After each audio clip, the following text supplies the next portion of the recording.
to be in the original staff report. They weren't, and so we had to transmit them to you separately.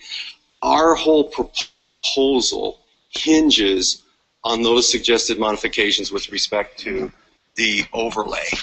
And so we would ask that you have the opportunity to review those independently of staff's assessment. Make your own assessment of them, because it's critical to what we're trying to accomplish here, particularly if you support preserving the Goodell property. In summary, here's what the suggested modifications using the overlay approach accomplish. It permanently preserves the 6.2-acre Goodell property as open space, a property that coastal staff agrees provides more biological and cultural open space value than the ridge. Secondly, it provides assurances that no development will occur on the ridge until after Goodell has been purchased, deed restricted, and offered to a public agency or nonprofit. It consolidates development on the 5-acre ridge parcel immediately adjacent to existing development. It provides the Commission with the opportunity to preserve the entire Goodell property without the need for annexation or additional Commission hearings. Now I'd like to move into cultural resources. Next slide, please. There are 4 main archaeological sites on what is known as the Bolsa Chica Mesa. The largest and best known is Ora 83, located in the southeastern portion of the mesa. Ora 85 is located on the northwestern portion. Ora 144 is located on the Goodell property, and Ora 86 is located on the ridge site. Ora 83 is a very significant archaeological site because of its age and discovery of ceremonial artifacts known as cogstones. Next slide. Beginning in the 1980s, a subsurface investigation was conducted on the mesa, including both Ora 83 and 85. As the staff report indicates, these investigations yielded thousands of artifacts and a number of human burials. Over $20 million has been spent recovering the cultural material, analyzing it, and preparing scientific reports. Based on the information the archaeologists were able to recover from the material collected on the site, we know that indigenous people used Ora 83 from 9,000 to 5,000 years ago. Given the extent of the cultural material found near the boundary between the Brightwater project and the Goodell property, it's likely that Ora 83 extends onto the Goodell property. Ora 85 is generally younger than Ora 83 and was used for different purposes. Ora 85 dates from 5,000 to 4,000 years ago, and no cogstones were found there. Instead, archaeologists believe that it was used as a residential site based on the material found there. Ora 144 is located on the Goodell property. Little is known about this site because no subsurface investigations have been conducted. As I mentioned earlier, the subsurface investigation on Brightwater, it's likely that the Ora 83 extends onto the Goodell property. In 2011, a surface investigation using ground-penetrating radar identified a large intact shell midden in the southern section of the property. All of the subsurface investigations of Ora 83 and 85 were carried out pursuant to coastal development permits, which required a team of 3 commission-appointed peer review archaeologists to oversee the work done by Signals Consultant.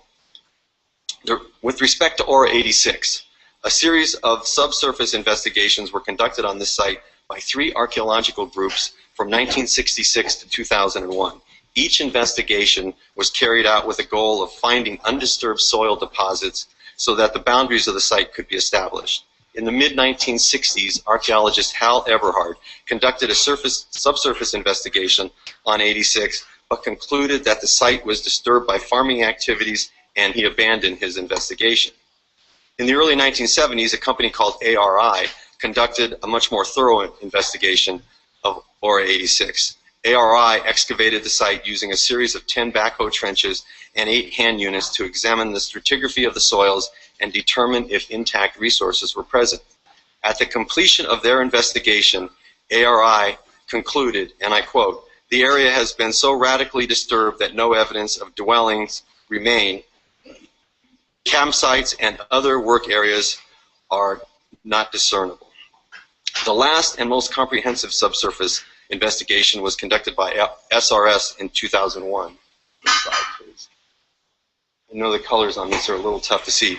As you can see from this exhibit, SRS divided the ridge site, which is shown with the yellow boundary there, the 5-acre site, into grids and drilled 56 evenly spaced auger holes to examine the contents of the soil to determine if cultural materials were present.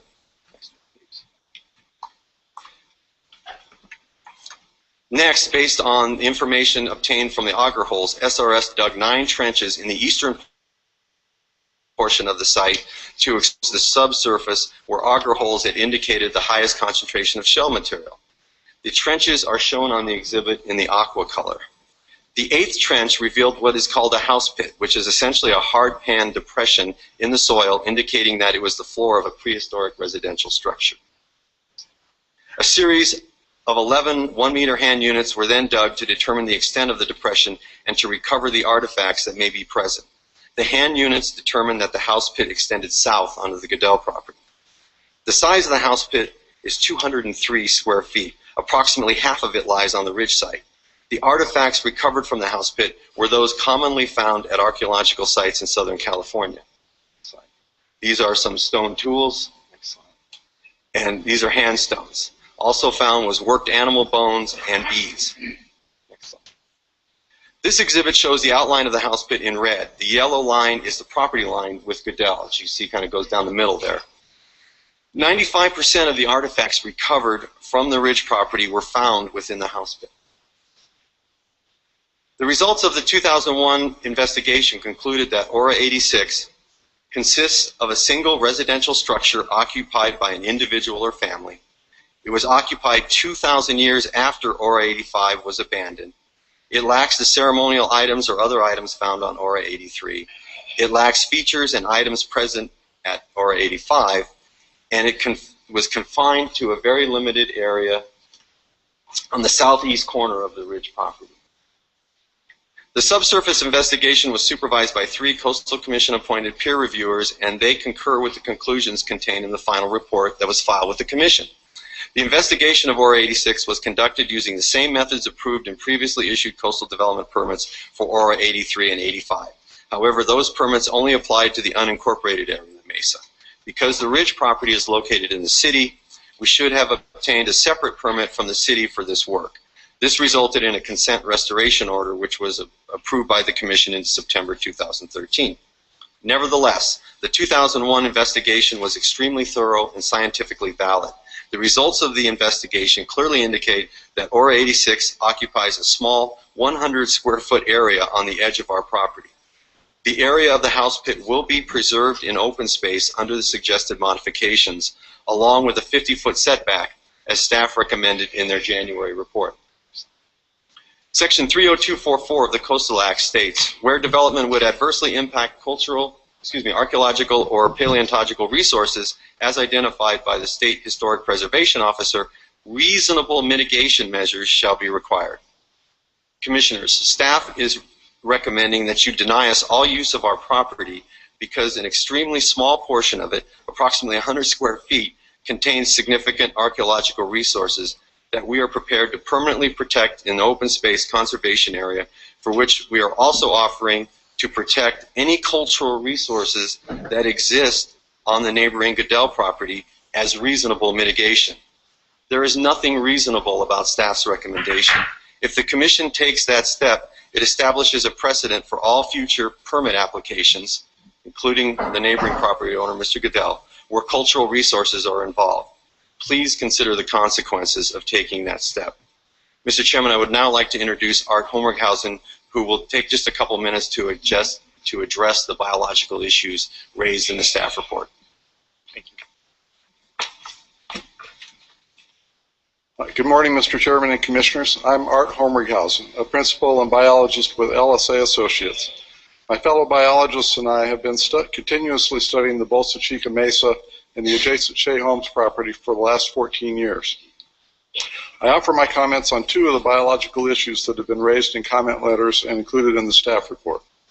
One is the question of whether the Ridge project would adversely affect the water supply to the Eucalyptus escha on the Shea property.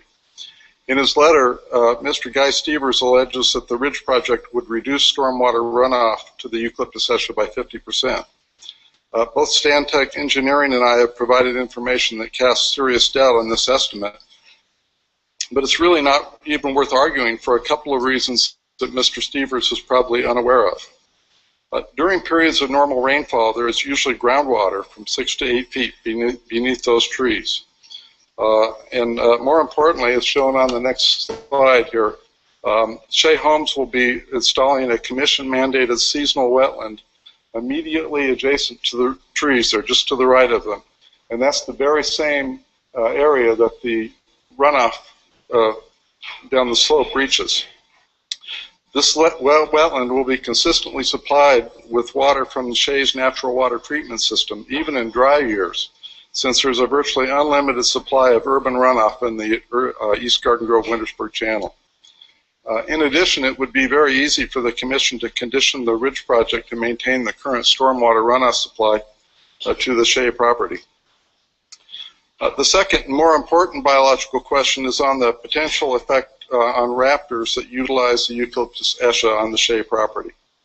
I would remind you that in the 14 years of continuous monitoring that LSA has conducted, only one species of raptor has ever actually nested in that escha, and that species is the Cooper's hawk, which was recently removed from the state's list of bird species of special concern because of its propensity to utilize residential areas.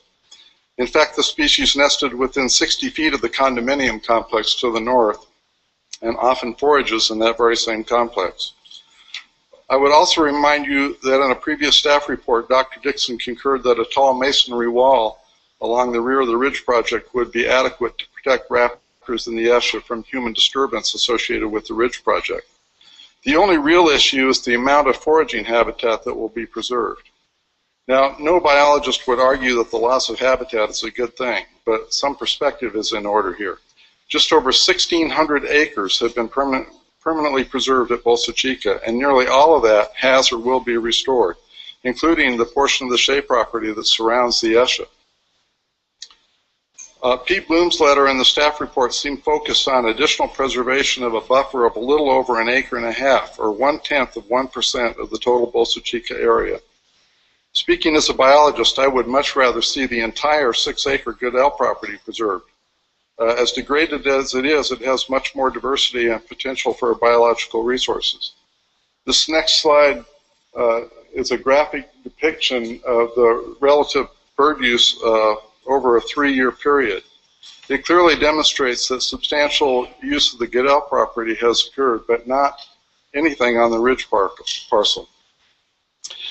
As a professional biologist, I usually confine my analyses and remarks to biological issues.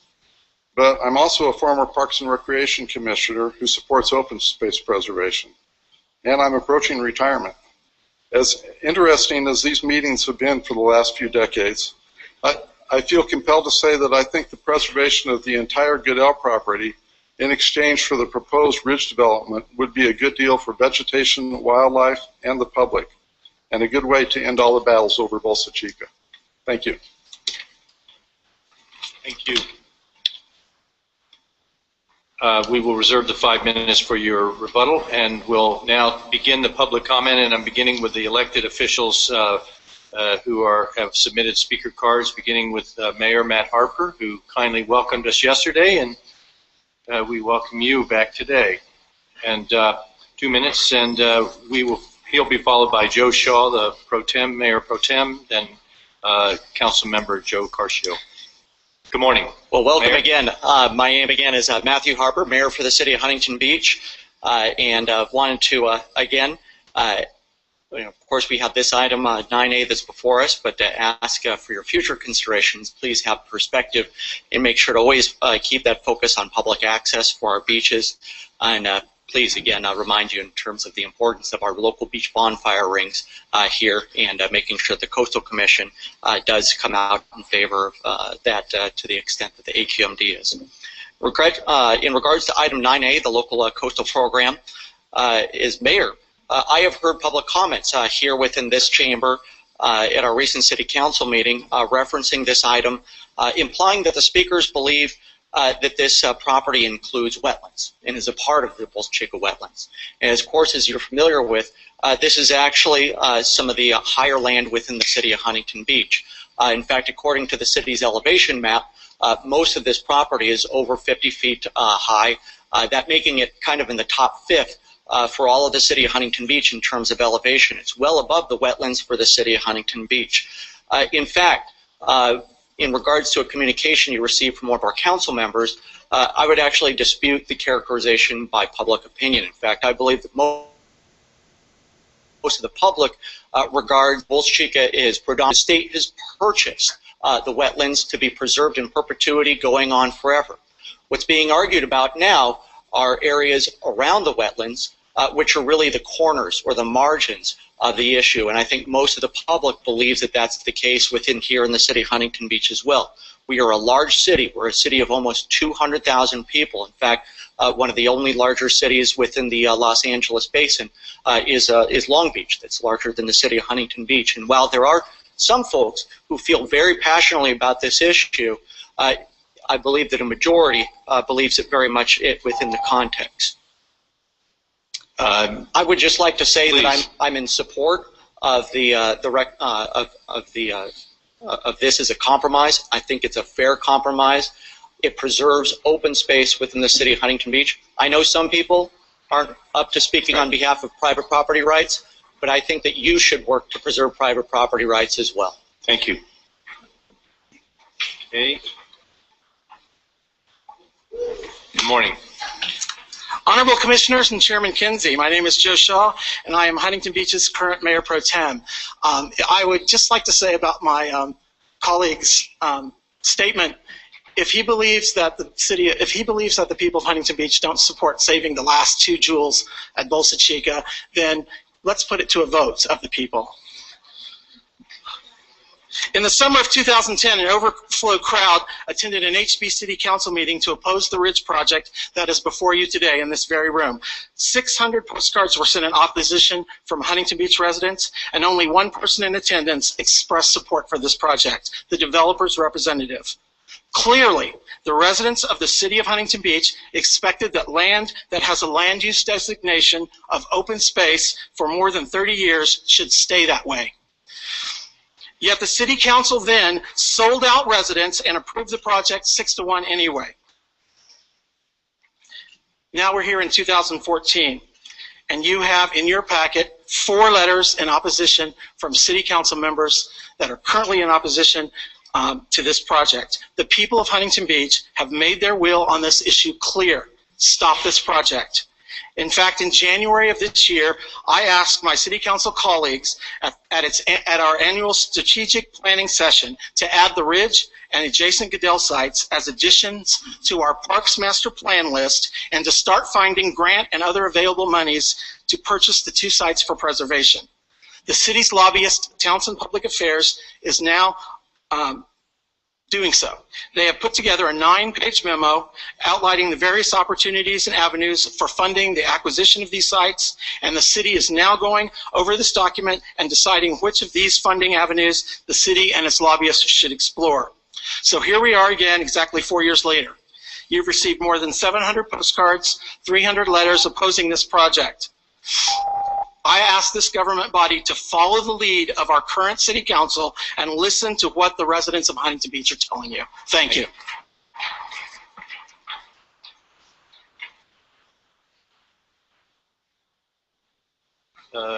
Councilmember Carcio will be followed by Connie Boardman, Councilwoman, and then Councilwoman Sandy Guinness from Costa Mesa. Good morning, Commissioners. My name is Joe Carcio. I'm a former mayor of City Huntington Beach and currently a city councilman. In 1982, with the county's pending LCP for 1,700 acres at the Bolsa Chica, contemplating 5,700 homes and 1,200 slip marina hotels and restaurants, the city prudently changed the land use to open space park to ensure that there was some consideration given to park use amidst its massive development. When Signal Landmark approached the city about changing the land use designation back to residential, we didn't passively consent. A thorough analysis was done to determine if there was sufficient park space in this area of our town. Our staff came back with an analysis that showed little demand for additional park space in this location, given the park and trails amenities associated with Brightwater and Parkside projects. I want you to be advised that only after we were convinced that the city didn't need the land for park and wasn't prepared to buy the property and set it aside for future use as park, we did approve converting a property back to residential use.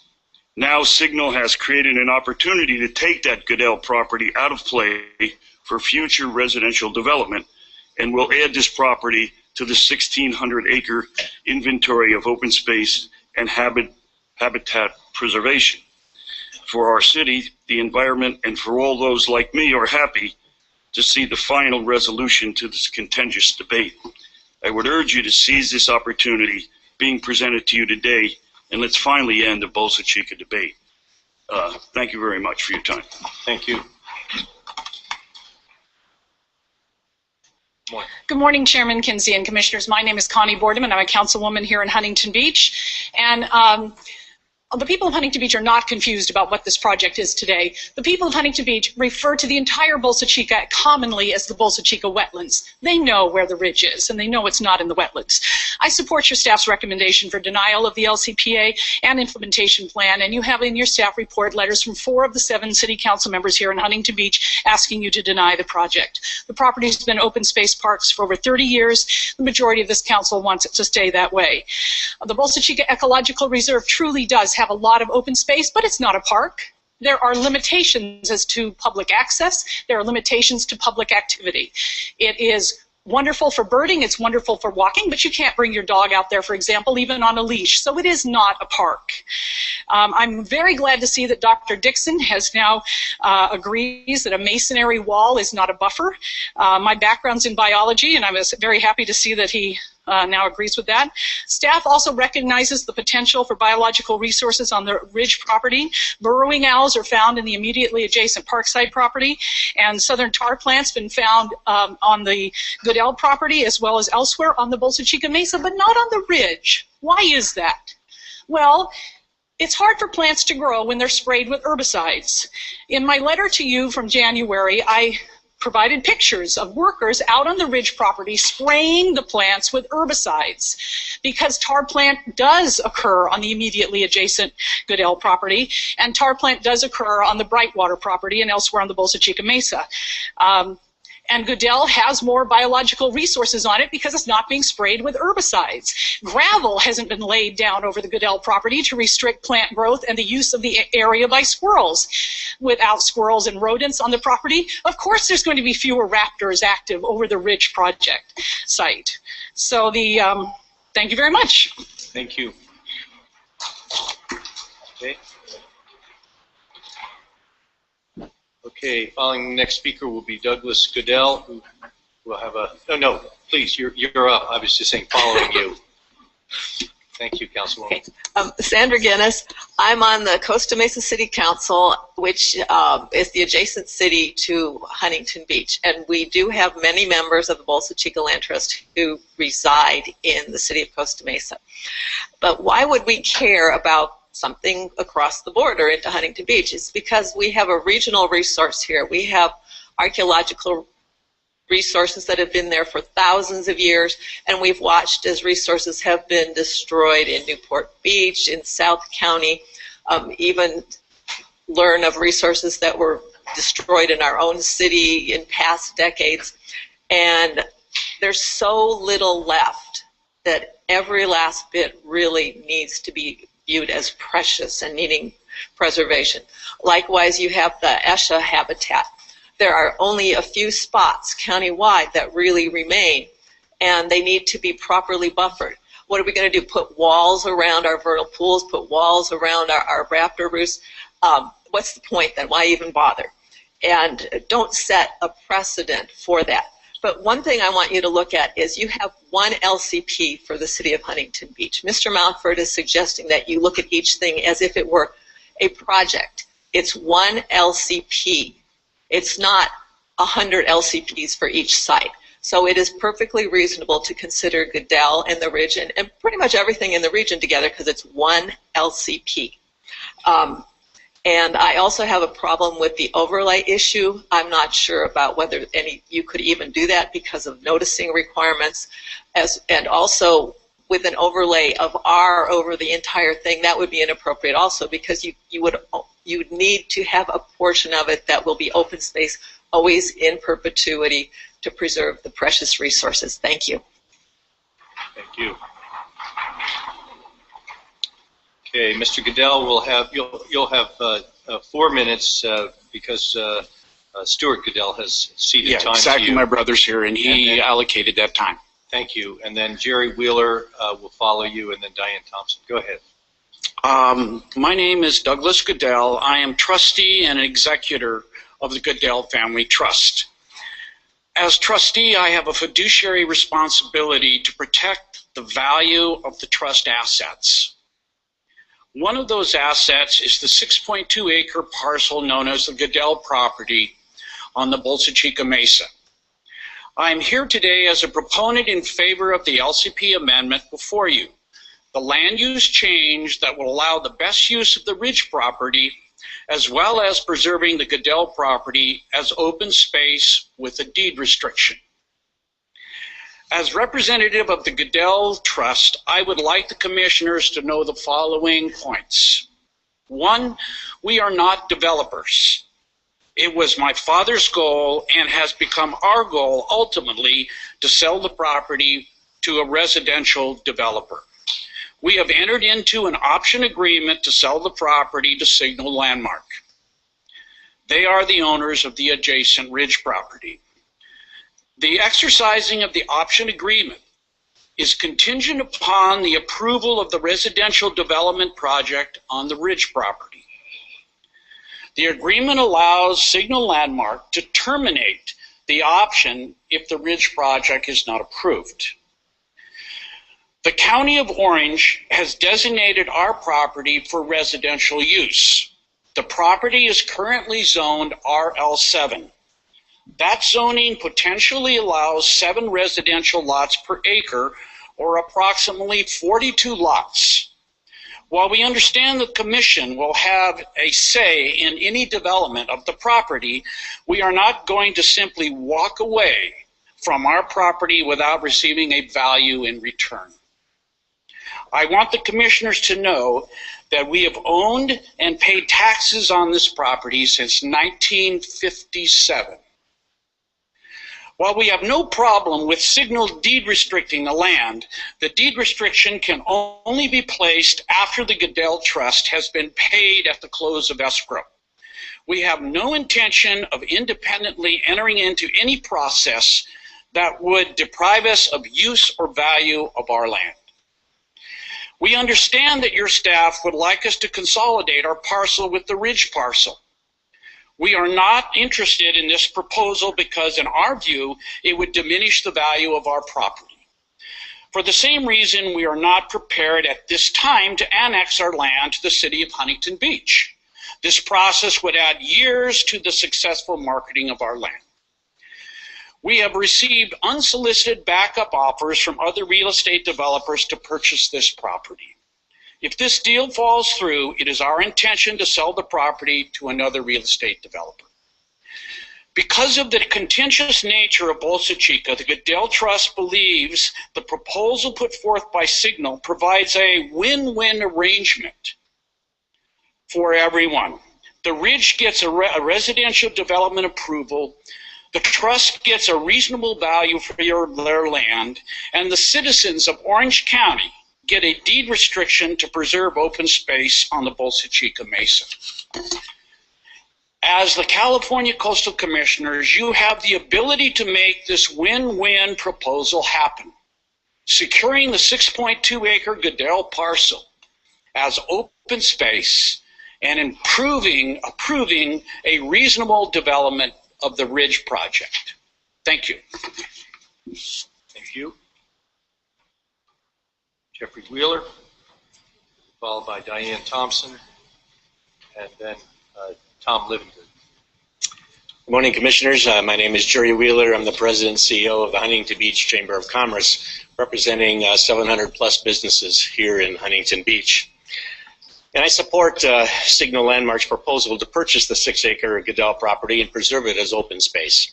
In exchange for the Coastal Commission, allowing the residential development of Signal's 5-acre property known as the Ridge. Now, this compromise proposal, with both parties on board and in agreement, would add the best 6 acres of the 11 available to the over 1,600 acres of lowland and upland habitat that have already been preserved at Bolsa Chica, while allowing homes to be built on the less attractive 5 acres. I say less attractive because they are adjacent to existing development. Now, as noted by Coastal Commission staff, the Goodell property does provide more biological, cultural, and open space value than the Ridge property. The Signal's proposal presents an opportunity to preserve the most ecologically valuable remaining property and bring an end to the 40-year battle over Bolsa Chica as well. This locally envisioned and agreed upon compromise is indeed the best of both worlds. It protects individual property rights as well as protecting and adding to the extensive wetlands inventory. It's time to put the controversy behind us, focus our efforts on continuing to restore Bolsa Chica's native habitats, and building that state-of-the-art interpretive center that will teach generations to come how important the history and makeup of the wetlands are to honoring our past, maintaining the present, and preserving our future ecology. None of us here wants the wetlands destroyed. Not one of us here wants our history lost to development. The tremendous oversight that goes along with any coastal project will ensure that that won't happen. Signal's proposal does indeed make good sense and deserves your consideration. Please allow this to move forward. Thank you. Thank you. Okay. After Ms. Thompson and Mr. Levengood would be Dale Lendrum. Good morning, Commissioners. My name is Diane Thompson. I'm the I'm the Chairman of the Board of the Huntington Beach Chamber of Commerce. I'm here to ask you to approve the amendment for the local coastal program here in Huntington Beach. Signal Landmark has worked to create the best use of the properties in question per previous Coastal Commission staff direction. They've worked collaboratively at each step, with everyone aware of the intentions for development at the Ridge property. We would just ask you to please respect the intentions of the Goodell property owners, the intentions of the Ridge property owners, Signal Landmark, and approve this request. Just wanted to make a couple of comments on things that I've heard previously. 1,000 communications received in favor of this, in favor of denying the request, is less than 1% of the residents of Huntington Beach. So it's not a mandate, it's not an overwhelming support to deny this. It's a very small portion of the citizens of Huntington Beach. And I would hesitate to believe that most people would understand the difference between Bolsa Chica wetlands and the Ridge property or the Mesa property. And lastly, wanting to purchase property and the ability to purchase property are vastly two different things. Our city does not have the resources to support a purchase of this magnitude. We've got many other pressing matters. I would appreciate a support of approving the LCP and letting this move, let our city move beyond the Bolsa Chica issue. Thank you. Thank you. Mr. Levengood. Yes, my name is Tom Livengood. Commissioners, I certainly serve on the Amigos de Bolsa Chica board. I will be speaking on the board's behalf. Amigos supports your staff's recommendations of denial. We believe that the proposed LCP amendment as submitted is inconsistent with the Coastal Act policies. The staff report documents this. The Commission staff had notified the city of the LCP is deficient and changes needed to be made. No modifications were submitted by the city or the applicant prior to this meeting. The Amigos recognizes that the property owners do have a constitutional right to an economic use of their property, but that use needs to be consistent with the Coastal Act's policies, and what you have before you today is not the property owner's application for a project. It is our hope that you will deny the LCP amendment request today, and in the future a land use plan will be created consistent with the legal requirements. After denying certification of the proposed amendment, the hope is the city and the property owner will cooperate to achieve the most protection possible for this sensitive site and for the wetlands. In addition, Amigos would support the acquisition of both the Ridge property as well as the adjacent Godell property. Thank you. Thank you. Dale Lindrum, and after Mr. Lindrum, we're going to take a 5-minute break, and I would just ask at that time that folks not speak to commissioners during the public hearing. Yeah, my name is Dale Lindrum. I'm a homeowner and a longtime resident of Huntington Beach. I am all for development. I'm for the collective and courageous development of a united voice that says once and for all, enough is enough. The fact that in 2014 we still have to fight to protect and to preserve the jewel that is the Bolsa Chica wetlands is unconscionable to me. We talk about the ridge, and I imagine that some 9,000 years ago a people stood upon that ridge and they looked out over the wetlands towards the ocean and they said, this is beautiful. It was a land that was rich and wondrous and it sustained life, and it was a land they made their home, upon which they lived their lives and buried their dead. My fiance Anna is in Huntington Beach Hospital right now. I was visiting her earlier yesterday, and for those of you who know, the Good Shepherd Cemetery or burial grounds surrounds the hospital on 2 sides. And I looked out the window and I thought, wow, would we choose to develop here? No. And we shouldn't choose to develop there either. When I was dealing with cancer, I would walk the wetlands as I've done my whole life, looking up to the ridge and looking out at the ocean. And it brought me comfort during that battle. It brought me peace. It brought me solitude. It helped my health. I beat the cancer, and I still go there today.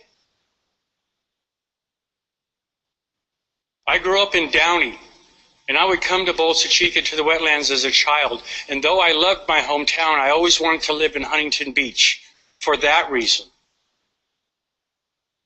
Because I stood where those same people did 9,000 years ago, and I looked out at the wonder and the beauty and wanted to make it my home. Thank you. So we are going to take a break. I've been informed that 10 minutes would be more appropriate given the facilities that are here, so we'll be back in 10 minutes and begin promptly.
Thank you. We are reconvening. I'm going to ask for folks to provide your attention. I'm going to give the speakers, Brian Fagan will be followed by Abel. Brian Fagan is going to be a part. I was notified during the break that there is an organized presentation. Brian will be part of that. We'll come back to that in just a few minutes, but in the meantime, I will invite up Abel Silvis, followed by Jeffrey Helmkamp. 2 minutes. I'd like to concede 1 minute to Joyce Perry. I'm Abel Silvis. That would be fine. Thank you. I'm Abel Silvis, one annual band of Mission Indians, education. I can just picture a big Native American hut on top of that hill so people can understand that we're still here. I'm in education. We would work in the curriculum. We will take this to the world. We will bring cultural heritage tourism to HB. I'm a Fulbright scholar. I have traveled to Chile. I've worked with the Smithsonian 3 times already, in Washington, D.C., in the map of California, in Washington. This whole area from Los Angeles to San Diego on the coast is empty. There is no tribal affiliation. This will put this on the map in Washington, D.C.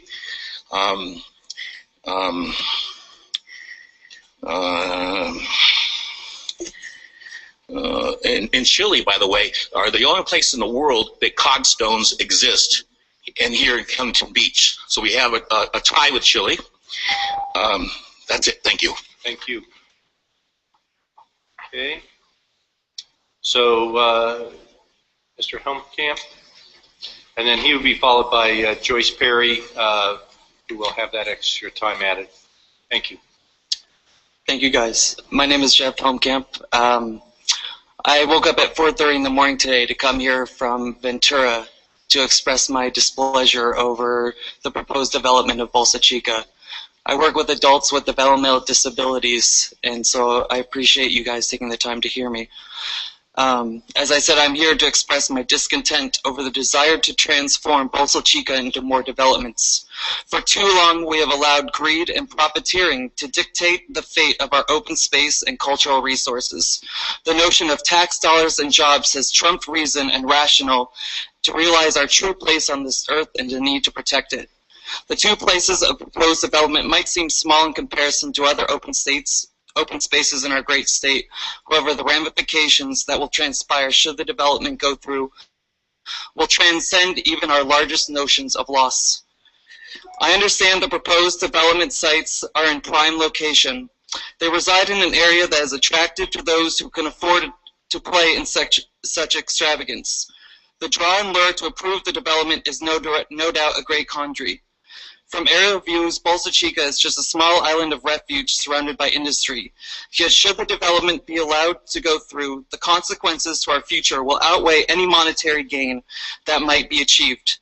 This would not just be a native loss or environmental one. It will strike at the very fabric from which our society decree upon the importance and value of land itself. When there is no more open space left, what value will be placed on land then? Do we only see value in something we can squeeze a dollar out of? Or will we triumph over that way of thinking and realize that although we may not all share the same cultural connection to those proposed sites as the tribes, we all share the responsibility in some way to create a connection that is bigger than ourselves. The choice is within us all to decide which connection we choose to inhabit, monetary or something far deeper we may have yet to learn but are not far removed from. Thank you. Okay, Joyce Perry, and she will have 5 minutes because others have ceded their time as well. Miyuyam, Commissioners. First slide. My name is Joyce Danfield Perry. I am of Hashiman, Luiseno, and Kumeyaay descent. I serve as the Cultural Resource Director for the Wenonyo Band of Mission Indians, Hashiman Nation, under the leadership of Chief and Chairman and most likely descendant for this site, David Velardis. I stand before you to express the importance of preservation. and why it's vital to support the conveyance of the Goodell property to the indigenous people of this land. All too often, it is the only wealthy and non-indigenous environmental organizations that secure title to any lands as mitigation measures. Next slide. Our relationship with the land. When the Hahashiman refer to our ancestors, we've been taught that our relationship with them doesn't end with death, and that our physical being and their spiritual beings are always connected to our homeland. Our identity is rooted in our homeland. Our worldview is embedded in the idea that all things are animated and powerfully interrelated, existing as various forms of energy. Worldview is grounded in a sense of place. Next. Over several decades, I have intimately witnessed the ever-changing landscape of place known as Bolsa Chica. I have personally observed the unearthing of all our ancestors' bodies, testified, recommended, and advised landowners and agencies on compromise over land use, and stood strong on the fight for preservation and respect. So I want to talk a little bit about who Payom-Kawitcham is, and since I don't have a lot of time, I'm going to go through this really fast. We're a nonprofit organization, 501c3, or community-based, American Indian created and controlled. PKK governs itself with the executive board and an advisory board, which consists of elected and traditional leaders. What does it mean? People of the West, First People. What's our purpose? To nurture and perpetuate the traditions and culture of the Hahashiman, Gabrielino, and Luiseno peoples. Here are a few examples, next slide, of some of the things Payom-Kawitcham has done. Curation agreement, precedent setting, $10,000, first time ever. Ancestors' belongings came to our cultural center. Next slide. Chomtela project. Next slide. Next. Chomtela project, early 1990s. The Hahashiman Luiseno members and academics participated in a consortium to gather materials about our culture. 2002, a comprehensive word list was created in hopes to build a dictionary. Next slide. Grunion Festival. This is a really fun festival that's free to the public. Abel spoke about it earlier. It was designed to use art and science. Next. Sacred Space Monument. Very important leader, Coroni, was commemorated at her village of Patutum. This was a closing step in a series of lengthy and complex negotiations with the city of San Juan Capistrano and our tribe. Today, this monument celebrates female leadership and provides a model for our youth. I'm going to go through the next couple of slides because I'm running out of time. We'll start here. Our cultural resource monitoring program. The Hahashiman sacred lands are under constant threat of development. Next slide. A cultural resource monitoring program was necessary to educate and promote the importance of sustainable stewardship. In doing so, we have collaborated with academia and lead agencies in hopes of inspiring a respectful land management ethic. Over the many months, PKK and the Wanyabenda Mission Indians have had numerous exchanges with representatives from Signal Landmark over the use of the ridge and the Goodell property. The land would be deeded to PKK with the intent of creating a cultural center. Next slide. As president of PKK, I can assure you that our organization's position is not pro-development. Protecting our cultural resources is a first and foremost priority. PKK also has to consider the impacts of 7 generations in terms of our decision-making regarding long-term protection to our indigenous resources and ancestral territories. The long overdue symbolic gesture by Signal Landmark is monumentous because it creates a mechanism for protecting this sacred place and would represent, in the first time in the history of Orange County, the land that would be deeded to an American organization. This place is our ancestral homeland. In the end, this isn't just our history. Excuse me. Please, we don't need any of that, and your time is up. I appreciate that. Thank you for your comments. I thank you for your consideration. Poeka. Patricia Marks, in fact, I would ask that person that made that comment refrain from doing that again, or we'll be asking you to leave the audience. Thank you. Patricia Martz, and then she will be followed by an organized presentation led by Michelle Black and others. Thank you. Is Patricia here? Thank you.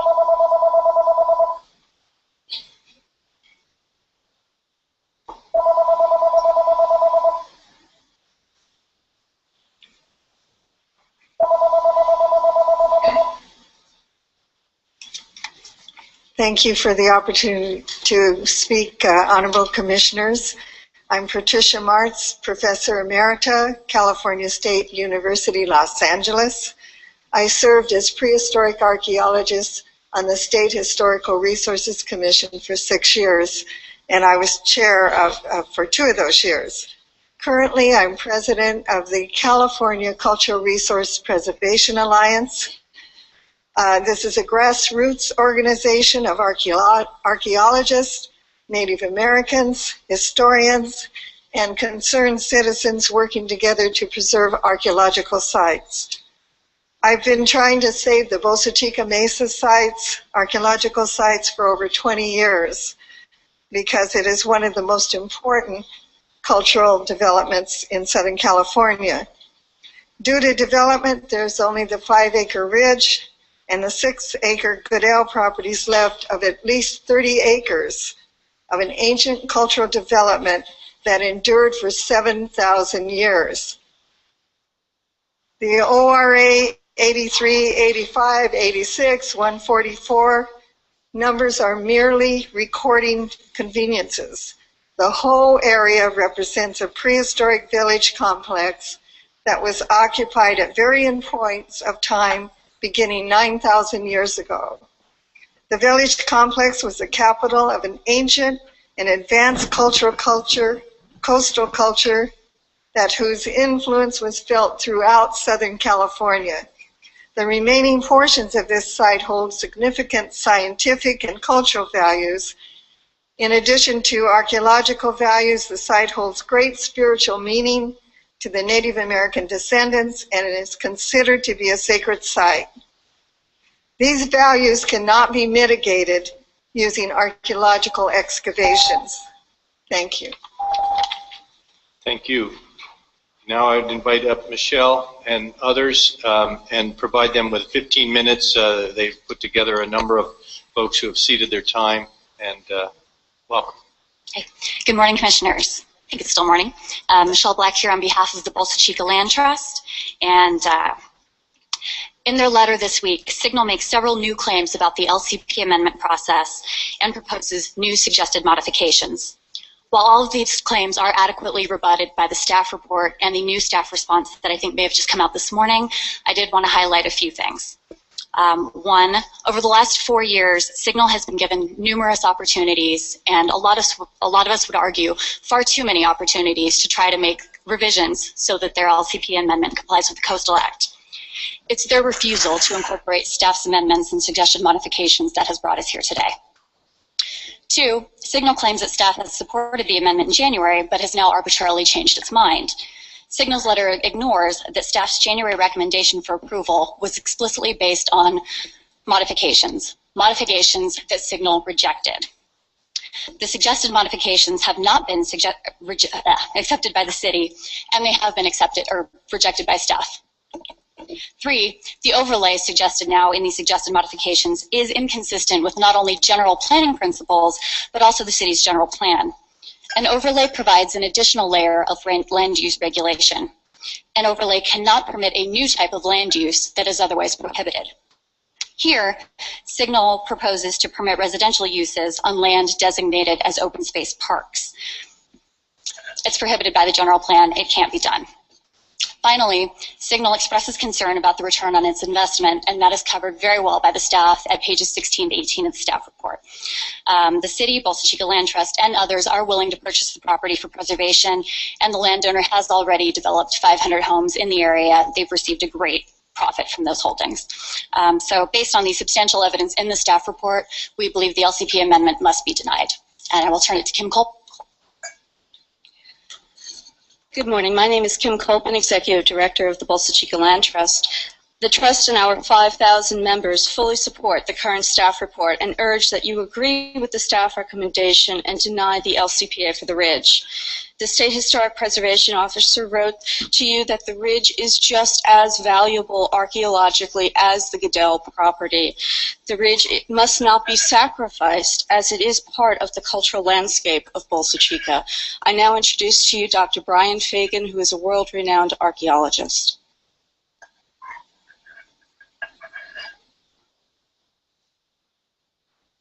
Good morning, Commissioners, ladies and gentlemen. I'm an emeritus professor at the University of California, Santa Barbara, and for the past 56 years, I've been a professional archaeologist carrying out multidisciplinary research on archaeological sites in all parts of the world. This has included working and reconstructing history for indigenous peoples in Africa and also working with Native Americans. So I have both an international and a local perspective on Southern California archaeology. Ladies and gentlemen, I'm an outsider, but I have strong views, having reviewed the 11-volume report written on the sites and having visited the sites on several occasions. They're part of an extensive complex of ancient settlements, burial areas, and sacred sites that are now largely built over. The preservation of the remains of OR 83 and other sites offers the last chance to preserve what remains of a unique, vital part of California's Native American past in a focal area for human settlement for thousands of years. This isn't just transitory, it's long. The damage wrought to the finite archives of the past at Boca Chica so far by development and urban expansion has already been absolutely devastating. People have lived, worshipped, and buried their dead in this area for at least 9,000 years. That's a long time by American standards. By 7,000 years ago, people were buried here in carefully laid out arks at a time when irrigation agriculture had just begun along the Nile River in Egypt. What I'm trying to give you is the historical depth we're talking about here. We're not talking about transitory occupation. We're talking about thousands of years of brilliant adaptation to an extremely arid and difficult environment. These sites are famous for their mysterious, unique carved stones, which were part of the intensified ceremonial activity. Undisturbed deposits on the site may one day yield vital information on ancient Native American rituals and beliefs, which are still cherished today. And if I may quote from deep in the 11-volume report put in by the applicants, OR 83, part of which lies in this area, is unique because of its long sequence in occupation from 9,000 to about 2,000 years ago. By 6,000 to 5,000 years ago, Bolsa Chica and its environs were a magnet for hunting, fishing, and plant foraging, as well as an important ritual center at the time when the first cities rose in southern Iraq and the Egyptians built the pyramids. You have a past here, ladies and gentlemen, as ancient as that of the ancient Egyptians. By about 3,500 years ago, the ancestors of the modern-day Native American groups in the area arrived from inland. And ladies and gentlemen, as has been said a few moments ago, they still regard this mesa as an intensely sacred area. And this is a very, very fundamental point. In a world where sustainability and respect for the environment are on everyone's minds, the educational potential from a well-preserved record of the past of this kind is enormous, even if it seems unspectacular. Given the major advances in archaeological methods in recent years using high-technology science, that the amount will be gleaned from sites like this, however disturbed, however small, the amount of undisturbed deposit is potentially enormous. But most important of all, ladies and gentlemen, the properties have profound spiritual importance to the present-day Native Americans of the area. It is in these sites that many of their revered ancestors are buried. Respect and reverence for the ancestors is a fundamental part of Native American culture. The spiritual significance of this location must be respected and treasured for future generations. For research by the applicants has shown this was a mourning site for ancestors. And having myself worked in tropical Africa and been to tribal meetings where the first thing that happens is that they invoke the ancestor to bless the meeting because the ancestors are the guardians of the land. I know how important this is. In a way, I've lived it, and I got permission to dig holes. The equivalent would be to build houses on the site of a Christian cathedral, or, as a previous speaker spoke, on a cemetery outside a hospital, or on a 19th century urban centre. We owe every religious belief profound respect, even if it's different from our own. We are talking here about the ancestors of the modern descendants who deserve far greater respect than bulldozing and building over their site would give them. Ultimately, ladies and gentlemen, I think this is a very, very simple issue. To hell with all the mitigation and all the talk about land use and this, that, and the other. Ladies and gentlemen, this is an ethical issue. Totally an ethical issue. Do we respect other religions or not? Do we respect other cultures? And it's also a decision, ladies and gentlemen, that looks far, far further than our lifetimes. Do we preserve the past as a benefit for generations unborn? This, ladies and gentlemen, is one of the few last places in Bolsa Chica and this area where there are archaeological remains that preserve this enormous, fascinating history. And I think that is where, ultimately, the decision about this extraordinary property lies.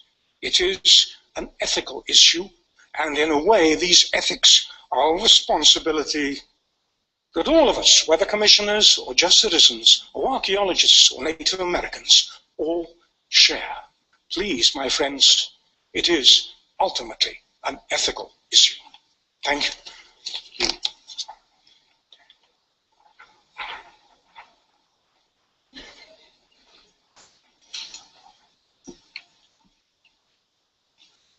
Good morning, Commissioners. My name is Guy Stivers. I'm a licensed landscape architect, a certified consulting arborist, a certified urban forester, and a landscape contractor that's in active status. There was a comment that I am a board member of the Bolsa Chica Land Trust. I am not. I'm a paid consultant. My scope of work that I was asked to do by the Bolsa Chica Land Trust was to collect data, study the data, and provide an opinion as to the potential impacts the ridge development would have on the Eucalyptus isha. I did that, came up with my opinion is that the ridge project, if developed, will reduce stormwater runoff resources to the forest by approximately 50%. I think the facts on the ground support my opinion. If you go out there, it is a viable, thriving forest. It's at the north end of what used to be a long forest. It extends down to the Hunt Club, and it's in very good condition. There was a comment made by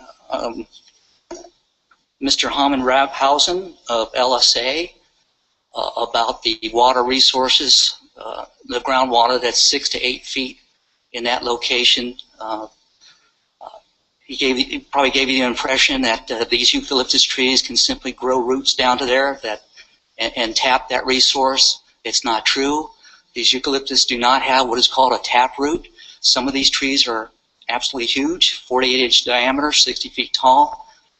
Maybe right underneath the trunk, the roots go down 4 or 5 feet, but those are not feeder roots. As those roots go out into the soil, they come to the surface. And a lot of the surface roots there then extract the water. Surface roots are probably in the top 24 inches of soil. He also gave you the impression that the water that will be in that seasonal wetland would become available. That's not true because that seasonal wetlands at a lower elevation, and if they do put some kind of road or access road around that wetland, and that will present some kind of barrier for these roots to grow through. Roots will not grow through dry soil.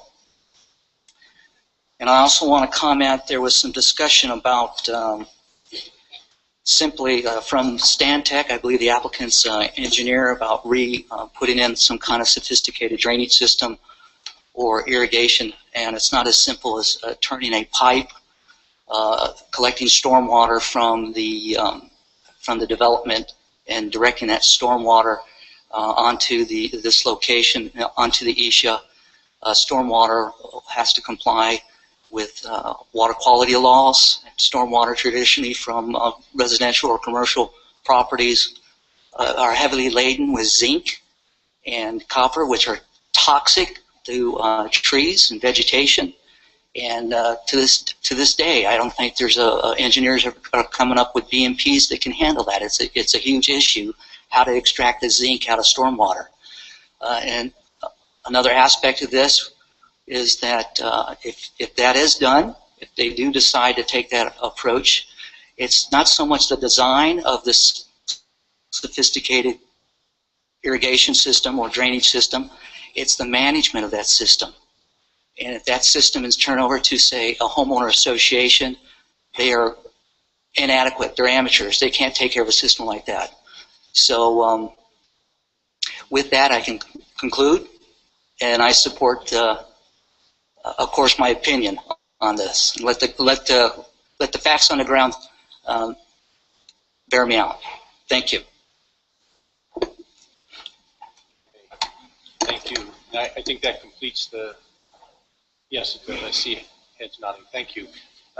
So we'll come back, and I'll invite Richard Rodman, followed by Sohail Tarani, and then Lawrence Noble.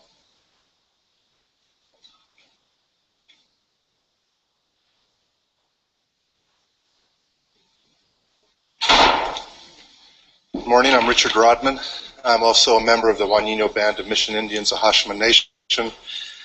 I was an advisor to the previous tribal council before the new tribal council was elected. During that time, Mission San Juan Capistrano acquired and built a high school on our previous village, our homeland, which was Patuatum, the mother village of the Hashima Nation in San Juan Capistrano. A close friend and family member during that time was a monitor. A monitor is an individual who watches over the land as construction is taking place to make sure that artifacts are protected and any human remains are treated with respect. During the time of the excavation for the high school, San Juan Capistrano Catholic High School, numerous times the builders with terrible did not respect the monitors. Human remains were found, and there were not enough monitors. There was too much bulldozing going on for all the monitors to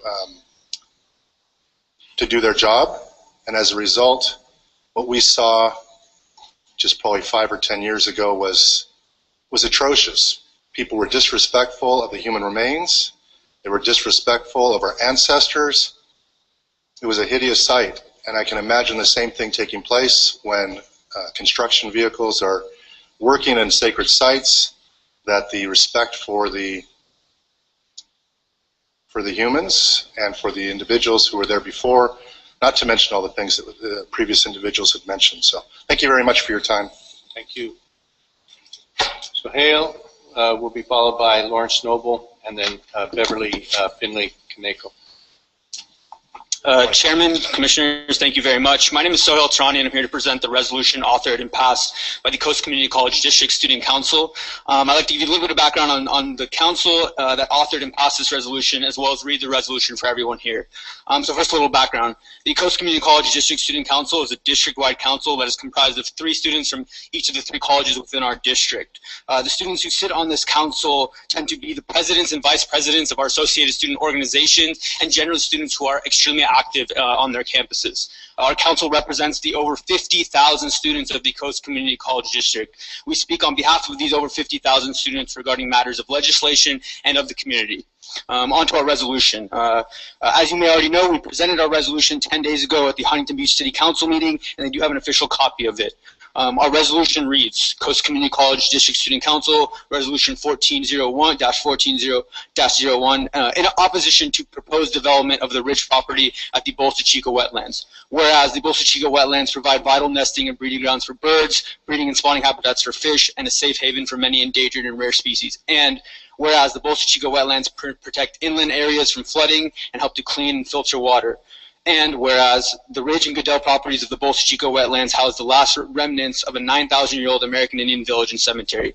And whereas the Ridge property of the Bolsa Chica wetlands has had an open space park designation prohibiting development of the property for over 30 years. And development of this site would negatively impact the directly adjacent sensitive wildlife habitat of the wetlands. Now, therefore, be it resolved that the Coast Community College District Student Council supports the Bolsa Chica Land Trust and opposes the development of the Ridge property at the Bolsa Chica wetlands.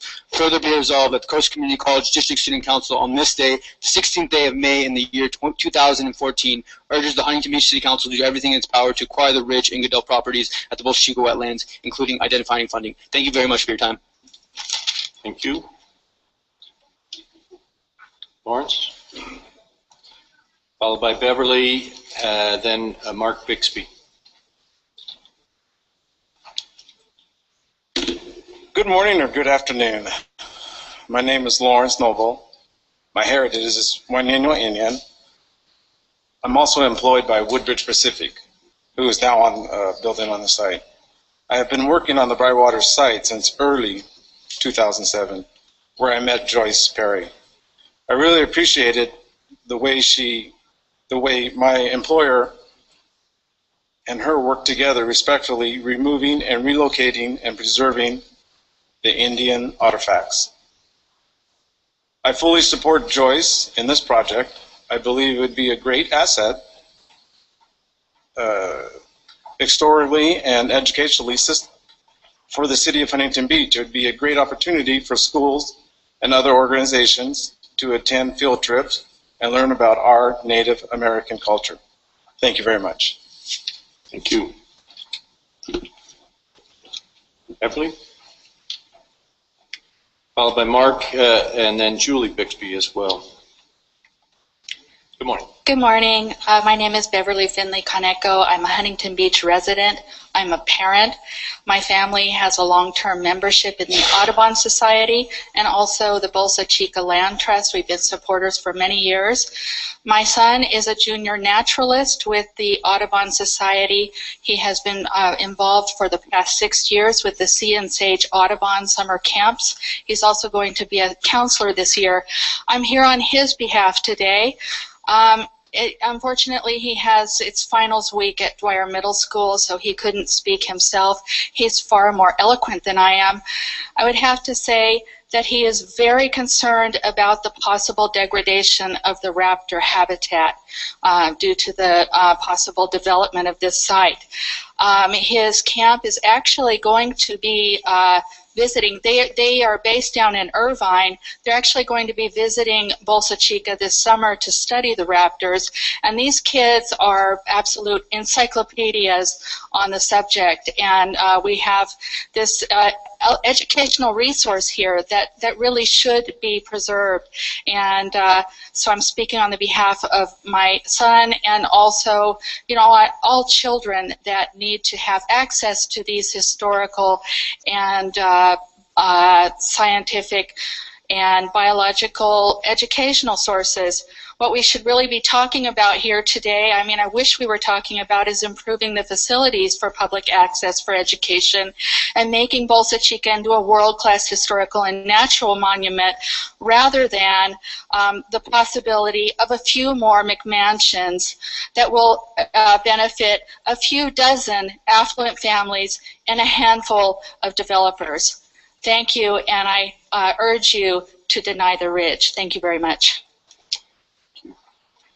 Mark Bixby, Julie Bixby, then Jim Tullio. Hi, my name is Mark Bixby. I'm a city planning commissioner, but I'm here speaking only for myself today. I'm also a city council candidate. I support fully the staff recommendation for denial of the project before you today.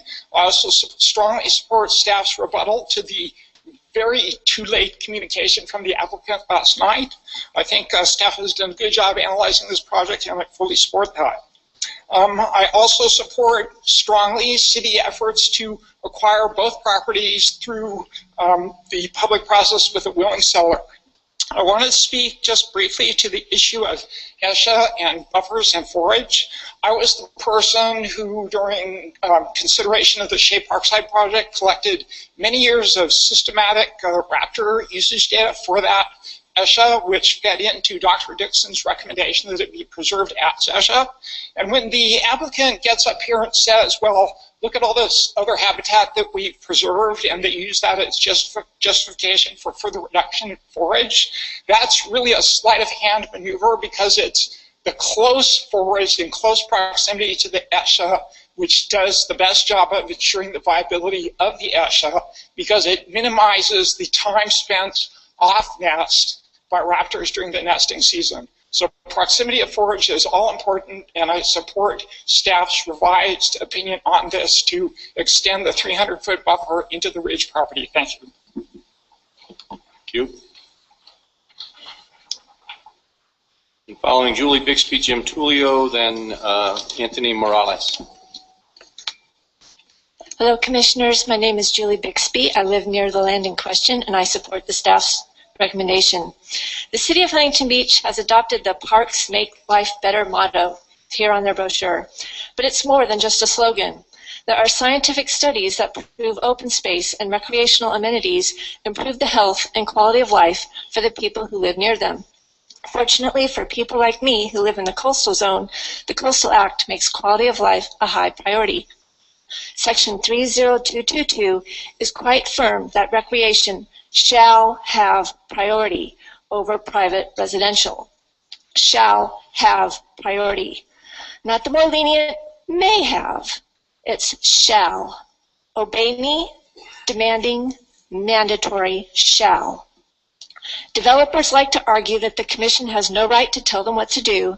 The private property rights trump Coastal Act regulations.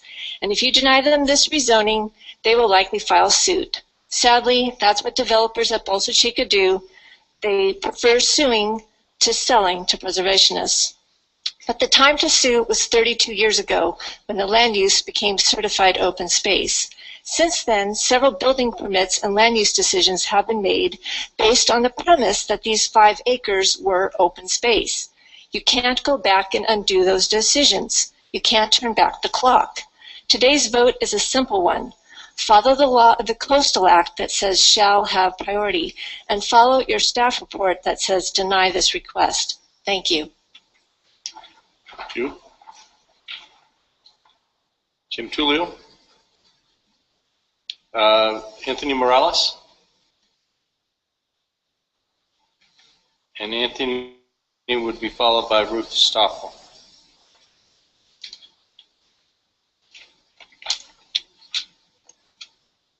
Good afternoon. My name is Anthony Morales, Tribal Chief and Chairman of the Gabrielino Band of Mission Indians in San Gabriel. I've been designated as the most likely descendant of the Bolsa Chica Mesa by the Native American Heritage Commission. In the past and in the present, the Native American Heritage Commission has written numerous letters to this commission voicing their concern and opposition, which support the very same issues that our tribal council has expressed regarding the development of this land for over 30 years. This project is responsible for the desecration of 13 archaeological sites that has destroyed a 200-acre traditional cultural village property, inclusive of thousands of secret ceremonial resources and over 200 traditional human burials. We anticipate that the developer will argue that the ridge is barren and of no cultural value, but will fail to tell you that I, as a most likely descendant, was contacted by the legal firm in November 2013 to sign an agreement to release the cultural artifacts that were illegally excavated and recovered on the ridge in 2001 for curation to the Cooper Center repository, this of which I had no knowledge of and which you held a hearing in September 2011 regarding the unpermitted excavations resulting in an uncompliant status. They also failed to reveal that there have been numerous recordings from archaeologists since the 1920s to the present day on the ridge, and have all come to the same conclusion that this is one whole site, Ora 83, a prehistoric village complex that was occupied all through time beginning 9,000 years ago, and should not be evaluated as two individual sites, Ora 86, as they want you to believe. I am requesting, as a most likely descendant, that all cultural resources that were illegally excavated in the ridge be reburied where they were originally excavated from. We as descendants want to relate to this commission that enough is enough. Thank you. We appreciate that. Your time is up. Ruth Stoffel, Flossie Horgan, and Louis Paul Robles, Jr. Good day, all. My name is Ruthie Ann Stoffel. I am a member of the Tribal Council of the Juaneño-Bana Mission Indians, a Hachiman Nation, Native peoples of Orange County. Our Tribal Council wholeheartedly supports this land remaining open space for all. We ask the Commission to do the right thing, deny the permit of rezoning. We do not believe this is an appropriate site for any development. Our Tribal Council does not support the plan negotiations between the developers and the entities known as PKK. Thank you again. Our Tribal Council supports open space for all. Thank you. Thank you.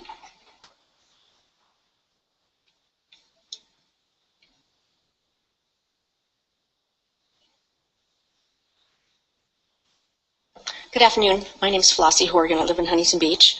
The letter that you received like 2 days ago from Ms. Horry, the attorney for the developer, failed to mention many things. And on page 7, the developer says that Ora 86 is not part of the other recognized archaeological sites on Bolsa Chica Mesa, Ora 83 and Ora 85. What the developer does not mention is that its own archaeologist, Nancy D. Sawtels Wiley, who has worked the site for over 20 years, in a speech that we have videotaped and showed to you in Santa Monica 2011, said that all of these sites were one big village, that these boundary lines are man-made and that they are basically irrelevant. On another issue, I'd like to mention that an email was received by the Land Trust relative to a request that the Coastal Commission staff had made to SHPO to write a peer review. Oh gosh, my phone just did their thing. Okay, it was the Coastal Commission has requested that we carry out a peer review on the archaeological research design for the project. We did prepare the review. Okay, you never got it. You never got that review, and I think that's something that should be explored, because the SHPO has written a very interesting letter in January of 2014 that basically said the site is very important and it should not be built upon. The staff Coastal Commission staff, subsequent to that, asked for a peer review on the archaeological design. SHPO did that review and you never received it. Thank you. Louis Paul Robles Jr., Fred Garcia, and Vanessa Bloom. Check way, check way, check way, Hanna Hanna Hanna way, Hanna Hanna Hanna way, check way, check way,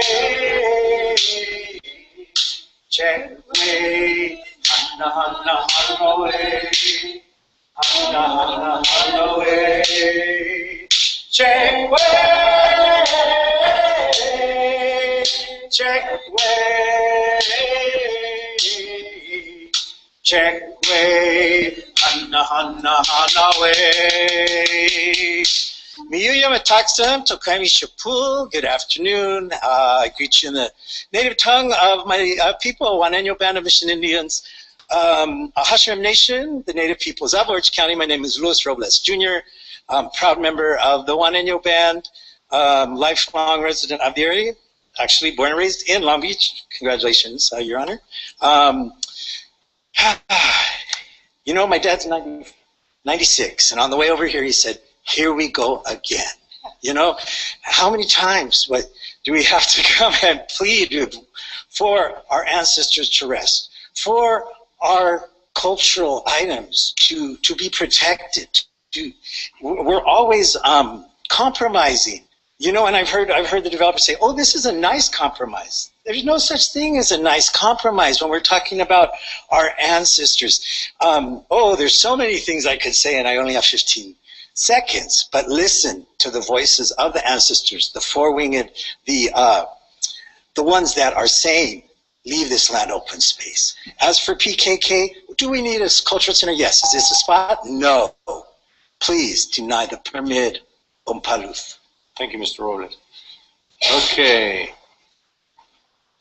Fred Garcia, Vanessa Bloom, and Tom Osborne. Is Fred here? Thank you. Welcome. Good afternoon. My name is Fred Garcia. I'm a resident of Huntington Beach for over 40 years. Owned a business here in Orange County, Huntington Beach, for over 28 years. I'm a Gabrielino Tongva member. I'm the fire starter for the chief, stone carver, and Native American monitor. I haven't been in this room. I'm not a public speaker, forgive me.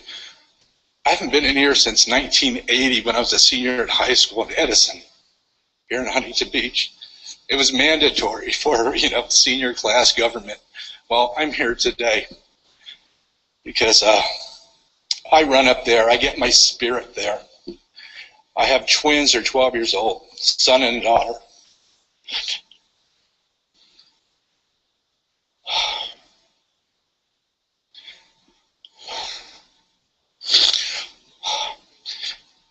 We were up there about 4 years ago.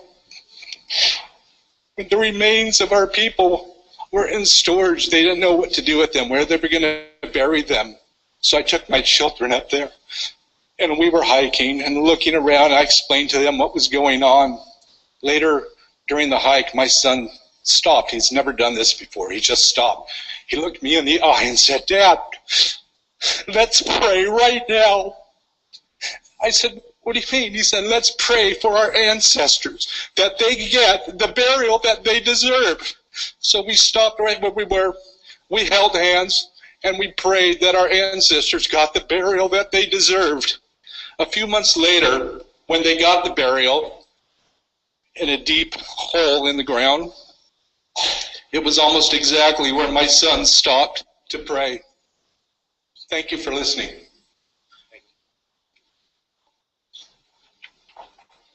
Vanessa?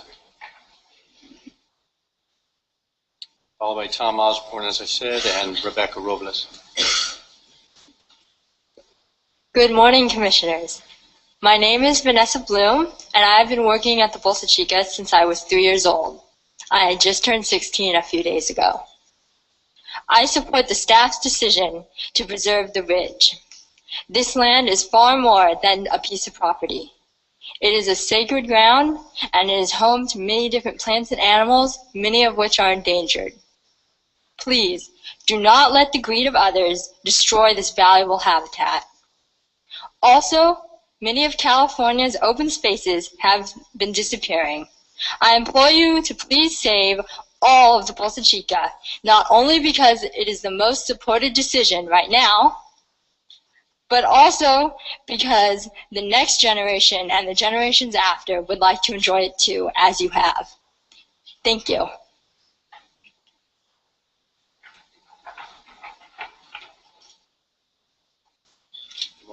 Good afternoon.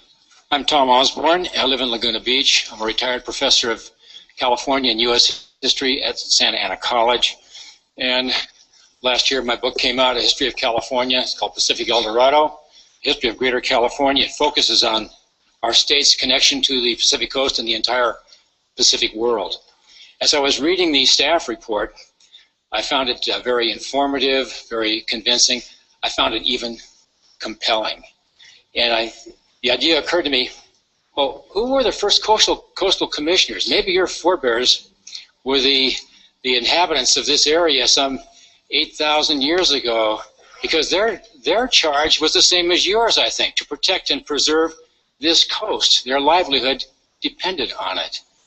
And I thought to myself, well, if they were to try to speak to us today, what would their message be? And I think I saw echoes of what they might say to us today in the staff report, and certainly in the comments of anthropologists Pat Martz and Brian Fagan, and certainly in the comments that you just heard from some of the indigenous people here.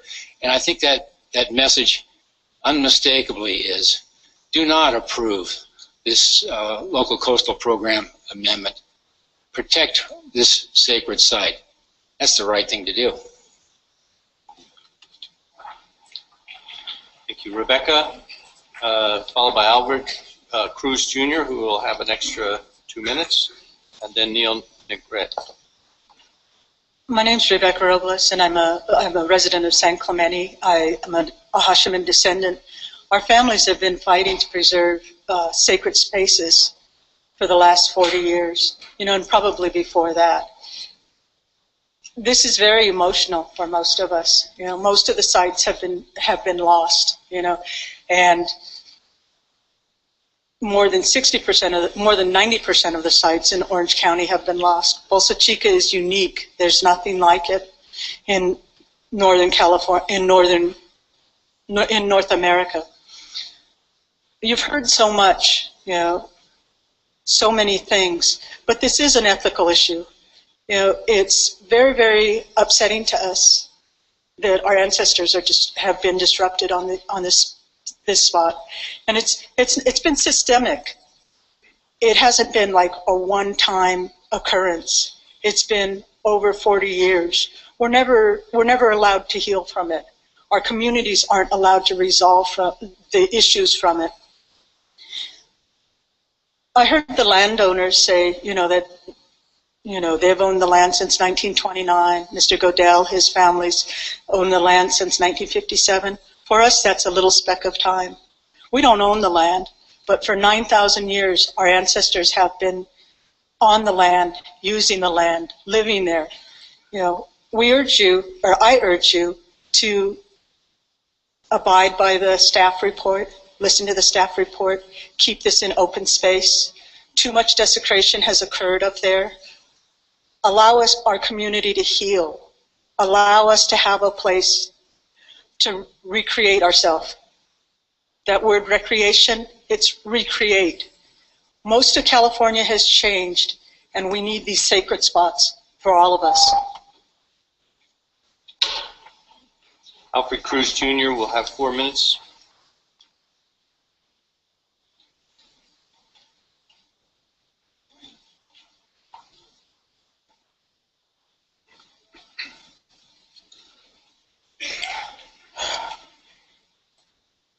Okay, it's hard for me to speak also. I wrote down a few notes. Thank you for allowing me to speak. My name is Alfred G. Cruz. My name is Alfred G. Cruz Jr. I am of Hashiman ancestry, known as a Guaranial band of Mission Indians, the peoples indigenous to this area of Southern California. I am also a member of the California Cultural Resources Preservation Alliance. My dad, Alfred Cruz Sr., who passed away last November, was listed with the California Native American Heritage Commission as most likely descendant, MLD, and Cultural Resources Coordinator for the Guaranial Band of Mission Indians, a Hashiman Nation.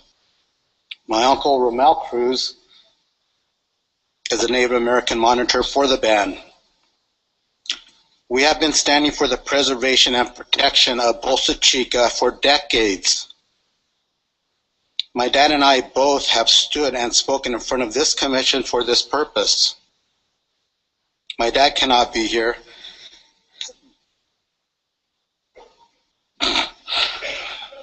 but we are here. I stand here today to speak in opposition of the zoning change from open space park. My first remembrances of Bolsa Chica are from the 1960s, and I have seen many changes. We have participated in the annual Alhashman Tangva Ancestor Walk, which means for prayer on the Upper Mesa, only to be physically barred by fencing, which physically blocks the path to our cultural, traditional landscape, which is a sacred site. We have participated in the reburial of the ancestors' remains from the Brightwater Project, the count of which is in the hundreds. One would have been too many. Due to this desecration and destruction, we have been making intermittent monthly visits to Bolsa Chica since August 2008 for prayer, to keep a vigil, and community awareness building.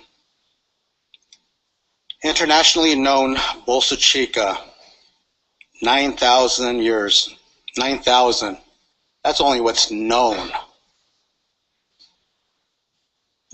Old Native American village complex, sacred cogstone site.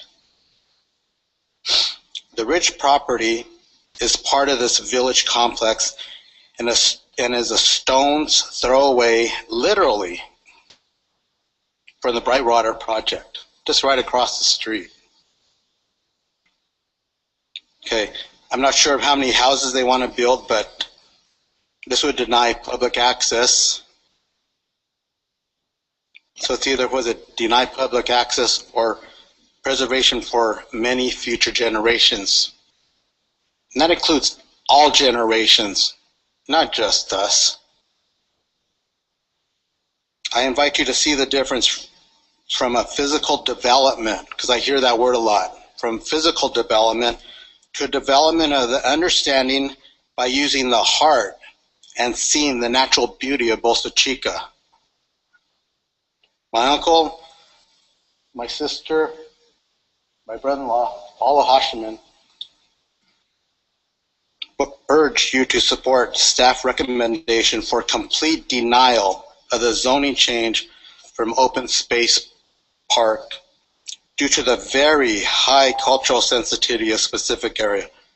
Thank you for listening to me. Neil DeGrade, followed by Laurel Telfer. That will be the final public speaker that we have cards for.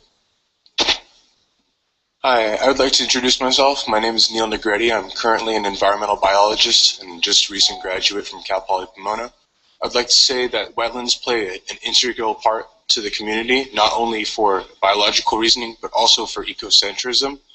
The top two hobbies currently in California are California native plant growing, and number two is bird watching. And if you've ever been to the the Huntington Beach Bolsa Chica wetlands, you can see the large amounts of birds and wildlife and other type of ecological presence that are there, all of which are very important. Not only is this an important region for ecological and biodiversity reasons, but it's also a cultural importance. You've seen multiples of people come here today stating how important this is to them and how much it means to everyone, especially in the community. I've lived here my entire life. You go outside the city council, you see things of the Bolsa Chica wetlands. There's birds on display. There's pelicans everywhere. Things that people love seeing. Things that make people happier. Something that's special to Huntington Beach. Something that everyone looks to. And look how prevalent our support is today. Everyone here wants this place to be preserved for future generations. That's what we keep talking about, future generations. Past generations have enabled the future generations and the generations of today, including myself, to enjoy what is currently available. To cut off or make anything less than what's there, or of the pristine environment that's left, is truly a detriment to the community and to the environment. That's all I have to say, and I really hope you guys deny the ridge. Thank you. Thank you. Laurel?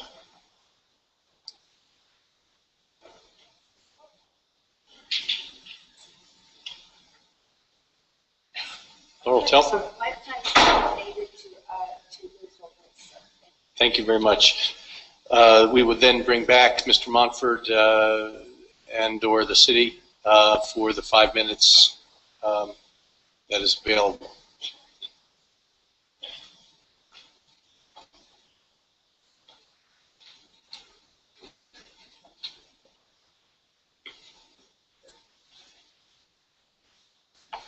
Now it's good afternoon, Commissioners. Ed Mountford with Signal Landmark. I worked out on the Bolsa for, April was my 21st year. So I've been here since the hearings in the early 90s when plans were approved out here at Bolsa. And I've been there when we did the excavations on OR 83 and 85. And believe me, I understand the emotion. I really do. I mean, I was out there. I saw it firsthand.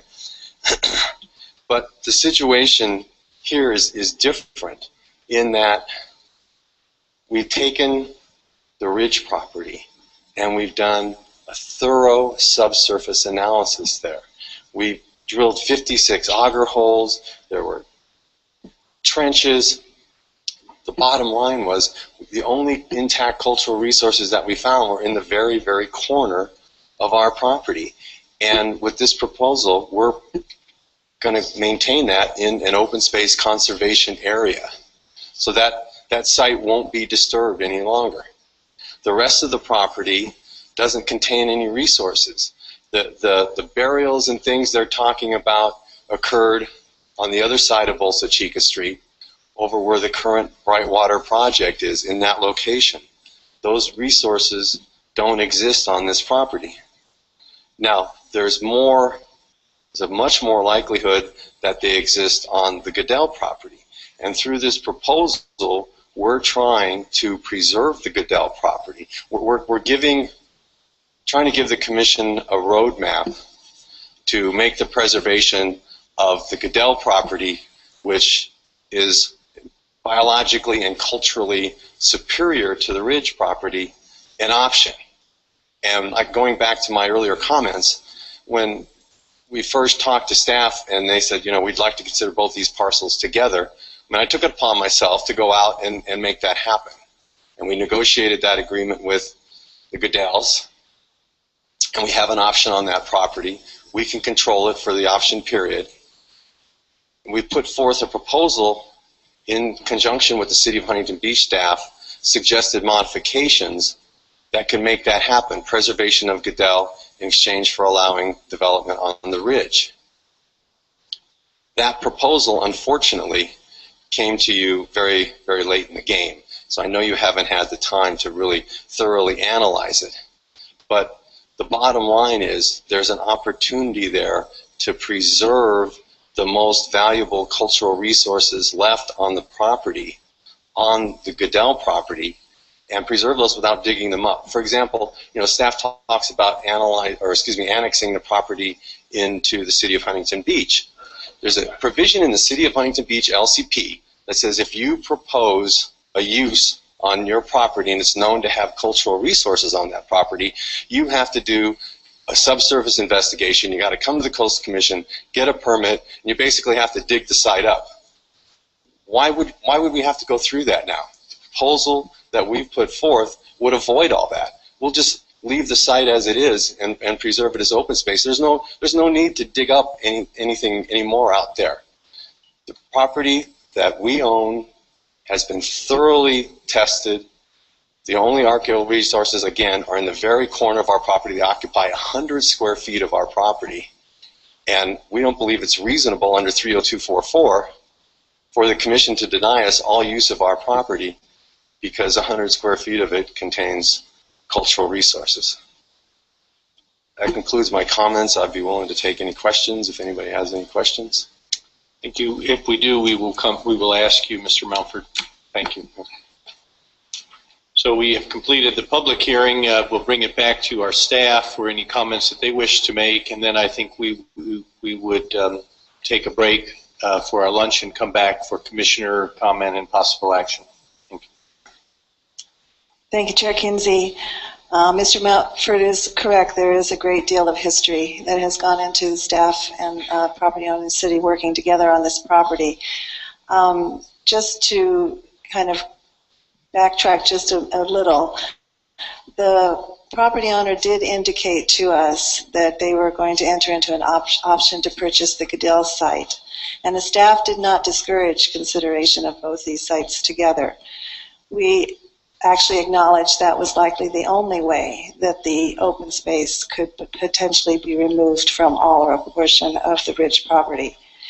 But we always questioned how it might be possible to accomplish this, given and get all of the appropriate entities that are involved in these two properties, and together, given the fact that one of the properties is not even in the city's LCP.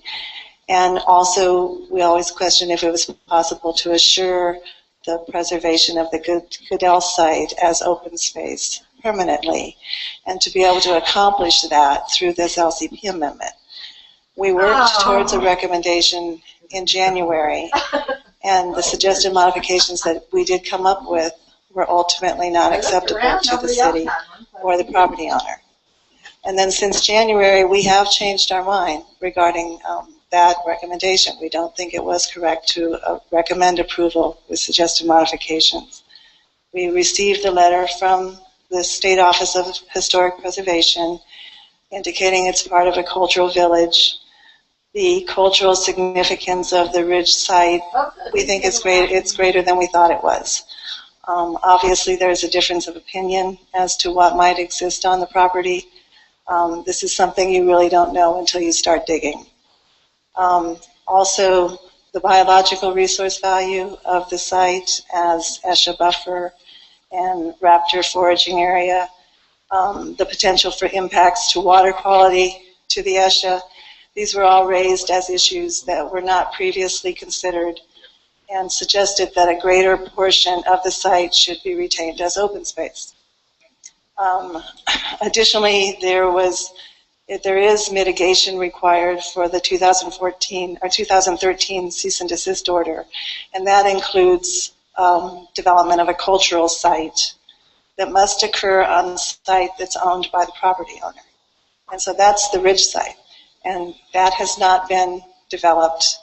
That would suggest that a greater portion of the Ridge site should be retained in open space to meet that requirement.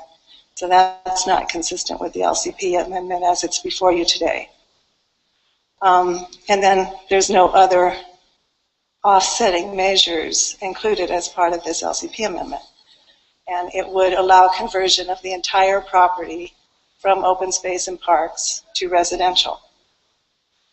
The property owner has presented the concept of a residential overlay, and that would only apply if the Goodell site is conveyed to a public agency or private entity to maintain it.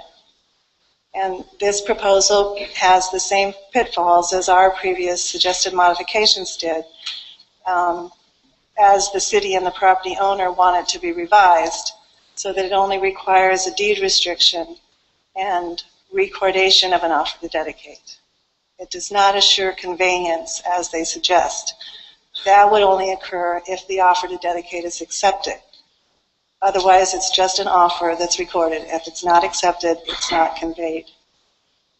The staff did discuss the overlay concept in the staff report. We specifically didn't include it because it was not a formal submittal by the city. The city is the applicant here, and it was not submitted prior to completion of the staff report. It also does not really specifically designate where the residential overlay would apply. The same concerns about what portion, if any, of the Ridge site should be converted from open space, still are not resolved through that proposal. And then if you were to go approval with suggested modifications, given the testimony from at least part of the City Council today, if it's approved with suggested modifications, those modifications would likely not be accepted by the city. So we recommend that you look at what is before you, which is conversion of the entire site from parks and open space to residential, recognize that the local hearing on this matter was nearly 4 years ago. Take an action to deny and send it back to the city to determine what, if any, residential development potential exists on the Ridge property. I also want to emphasize that the Goodell property is not before you today. The denial of this LCP amendment would not affect the development potential of the Goodell site in any way. And there are no entitlements on either site affected by simply allowing the current land use designation and zoning to remain on the subject property as it exists today. That concludes my comments. Thank you. I think that with those comments, we will take a break. We'll be back here. It is now about 12:30. We would be back here for about 1:20 to begin the afternoon session. Thank you.